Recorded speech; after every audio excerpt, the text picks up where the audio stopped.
I'd like to bring up Bob Lockhart. He's a senior research analyst at Pike Research. He's part of their smart energy practice.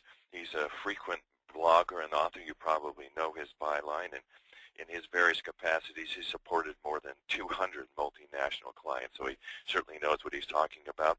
Bob, very glad to have you with us. Welcome, and take it away. Okay, thanks very much, Jesse.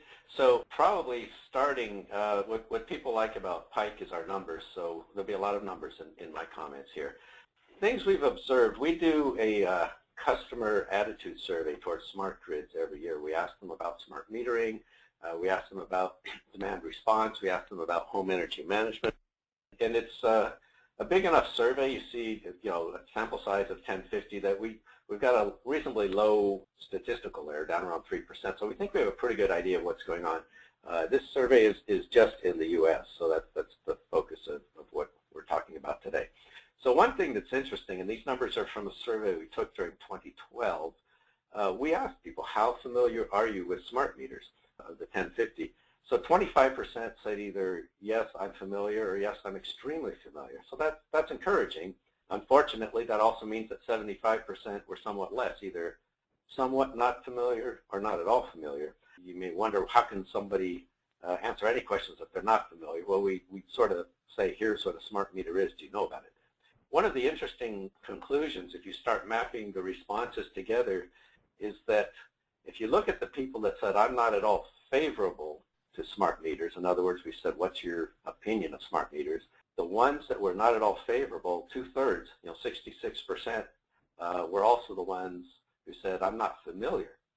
Conversely, the ones that were extremely favorable, only 15% of them were not at all familiar. So it seems like education just by itself is an extremely effective enabler.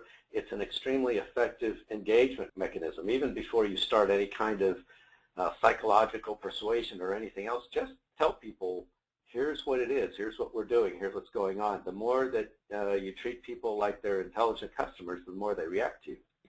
The other interesting thing is that we did not notice any demographic patterns in terms of favorability to smart metering.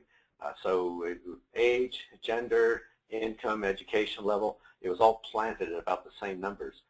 This is a chart from that report, and the question was, again, what's your view, how favorable are you towards smart meters? And the answers possible were not at all favorable, not favorable, somewhat favorable, and highly favorable. This chart is showing just the top two, the people that were either favorable or highly favorable for smart metering. And you can see it's just sort of sitting there in a band around 30 to 40%. A little bit of variance within the demographics, but not much. As I said on the previous slide, it seems to it's just sort of a topic. It doesn't seem to split itself amongst one or the other. That's if you look at, from maybe a few outliers like less than high school education were very lowly favorable, whereas graduate school was more so. But mostly you're just sort of in a band. So now, as fate would have it, right after I prepared these slides, Pike Research published another smart grid consumer survey, and that was published yesterday morning. And if we go to the next slide, I pulled the same numbers from that, and it's dramatic what the difference has been in a year. If you look now, we've got a lot of favorability ratings up in the 40%, even higher incomes up into the 50%.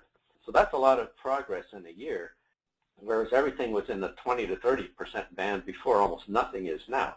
That tells me again that just the knowledge and the increased talking about what exactly smart metering is, because there's been a lot of talk in the last year, and not even all of it good.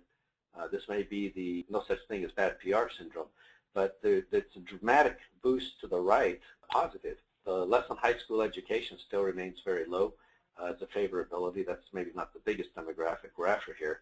But I just thought it was real interesting to contrast the results from the end of 2011 to the results at the end of 2012. So there's some engagement going on. There's some knowledge going on. And this to me paints the picture of a market that's starting to emerge and that's ripe for some opportunity. We asked the people taking the survey, who would you most like to get your energy management services from? Now, this is one of those questions where you can say check all that apply. That's why it adds to more than 100%. But you can clearly see that electric utilities have a huge advantage here right now. 84%, more than 4/5. The next one is third-party companies, less than 1/5. So there's a huge predisposition right now from customers to get their home energy management services from their utilities at the same time that the favorability ratings are increasing. So that sort of, to me, portends a time to strike, a good time right now. The two cautions I will put on this slide is, A, there are competitors, and they're emerging. You can see them there, the third-party management, cellular providers, cable, phone company. The other thing is that 84% number for electric utilities. A year earlier, it was 90%, and a year before that, it was 92%. So that's coming down. That's is still not no need to say, oh, the sky is falling now, but this is still a time you want to act now when the opportunity is still there and still there to be had. Again, at the same time as the favorability is increasing. So this seems like a good time. The preference for utilities is still very, very high. We think it may drop some more based on just trending that data, but hasn't happened yet.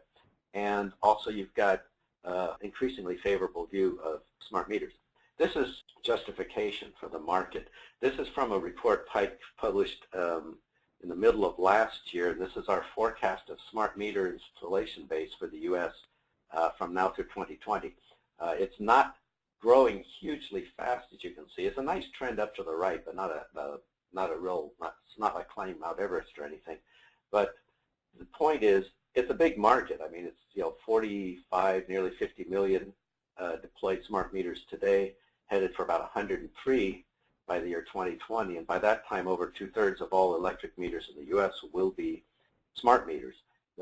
Probably one of the two driving trends later on in this decade will be more and more interest by smaller utilities to deploy smart metering and reap the same benefits that large utilities are looking at now. And they will probably have to do that using managed services versions of AMI rather than building it in-house. And so that will drive some growth there. The other thing is, for now, pretty much all of the stimulus funding for smart metering has been spent. So we're looking at a little bit of a lag in large utilities deploying more smart metering in the U.S., and then that picking up in the second half of the decade. There are still a number of large utilities that do not have an AMI system, and some have told me that they're not even thinking about doing it yet, but they will at some point. But they'll want to do things like the engagement we're going to talk about today. They're going to want to run their distribution grids more effectively, and you need input from AMI in order to do that. So the point of this slide is just to show that on top of a market where utilities are still widely preferred as the source of services, and in a market where attitudes are increasingly favorable, that market's a big one, and it's going to stay big and get bigger. So, and this is just some observations we've had in doing research, some from my research in customer engagement, some from my peers who research things like home energy management and smart metering. But one of the things is, when you're trying to run customer-oriented programs, you're dealing with customers, obviously. So in order to make these programs effective, the customers have to do something, usually opt into a program. Now that can fall victim to inertia, for a lot of us who are so busy, by the time it comes time to think about what you're going to do with energy, you'd really rather just read a book and go to sleep for the night. So it's possible to design programs that are opt-out instead, meaning the customers are automatically enrolled unless they choose not to, and let the inertia work in your favor. You do have to be careful with that, because if you define an opt-out program that's really only looks like benefits for the utility, that could be considered manipulation, not customer engagement. So you have to be careful. But think about which way you want the inertia to work, against you or for you.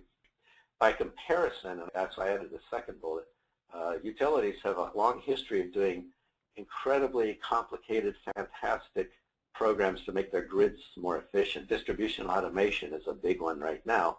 And utilities can pretty much do that with no customer buy-in. You don't need customers to approve that you're going to start doing volt-var or energy conservation or synchrophaser programs. That's stuff that you can all do almost by stealth in the background. They're huge programs, very complicated, but the general consumer knows what a smart meter is, has no idea what a synchrophaser is. So utilities have a lot of history with doing very effective programs where they're able to just go and do it without a lot of consumer buy-in or selling or anything like that. They just do an ROI and go. So it's different. The point being, it's just different when you're doing customer-facing programs where you need the customer's participation in order to be successful. And that sort of leads into the next set of points there is it's got to be interesting for the customer. It's got to be relevant. It's got to show how they're going to benefit. They might not even want to know that you're going to be able to smooth out your demand peaks on your grid, or you're going to be ready for electric vehicles. They just want to see, am I going to have a lower bill? Well, some customers will want to know, am I going to be better supporting the use of renewables energy? Whatever particular demographics of your customers are interested in, you have to speak to that. And there's a lot of technology coming in terms of home energy management devices and web portals and you name it, that will enable that. But even a paper bill can be a great way to engage your customers, and it's the same concept. Put stuff on the bill that's interesting to the customer. It's easy for them to grasp what's on the bill. It talks about things that's interesting to them. And again, show them where their benefit is and just leave it at that. And again, you have to understand that some customers, almost all view a lower bill as a benefit. Some view green energy as a benefit. Some couldn't care less about green energy. We see that in our surveys. The same survey we asked them, and it almost aligns directly with age. If you're young, you're probably very interested in green energy. If you're retired, you're probably only interested in a lower bill, and you don't care where the power comes from. That's a little bit of an oversimplification, but barely so. So it helps to know your customers at a granular level. Social networking is a huge opportunity here to either get things way right or get things way wrong. We published last year a white paper on social networking in the utilities industry, and you can download it for free on pikeresearch.com website. One of the things we forecast in there is in the U.S. for customer engagements to triple between now and 2017 from about 10 million to 30 million. Our definition of an engagement is 1 to 5 interactions between a customer and a utility per year. So that's not a whole lot if you think about it. But what you have to remember, and that's good, a triple by 2017 is good for anything. What you have to remember is for customers, social networking is almost always a recreational activity. So it has to feel like that if you're going to have a presence, a social presence on Twitter or Facebook or whatever. It has to feel more social than, oh, here's your bill, look at your numbers. That may or may not turn people on. And, tailor the messages, again, to how you understand your customers. Maybe you have an understanding that certain areas of your customer base are going to be more interested in green, perhaps because of a demographic characteristic, or maybe another area is a retirement community, and you may know it's better to just talk about low bills to people on fixed incomes. However you think that breaks out, but the one-size-fits-all is almost death in social networking. One of the comparisons is between major auto companies. One is known for changing their social networking presence on a daily basis. Another one is known for just slapping their TV ads onto their Facebook page and saying, we're done. Obviously, one gets a lot better reaction to the other, but you've got to think about it. And there's appropriate use for different types of different media. For example, I live in Dallas. I'm a customer of a cooperative utility in North Dallas, and I follow them on Twitter because they are very good about all their outage notices. None have even affected me yet, but I still enjoy reading them. Sometimes they'll put something like, all power is restored and rest in peace to one well-done bird that caused the outage. So, a little bit of levity and stuff like that. And again, it's the thought that social networking is not a business. It's a lot more of a sit back and relax kind of activity, so pitch it like that. So I think that's all my slides. And their contact, if you want to find us, info@pikeresearch.com always works, and everybody knows me there. Thank you, Bob. And by the way, we will be putting up contact information again at the end for all three of us if you want to get in touch with anyone one-to-one.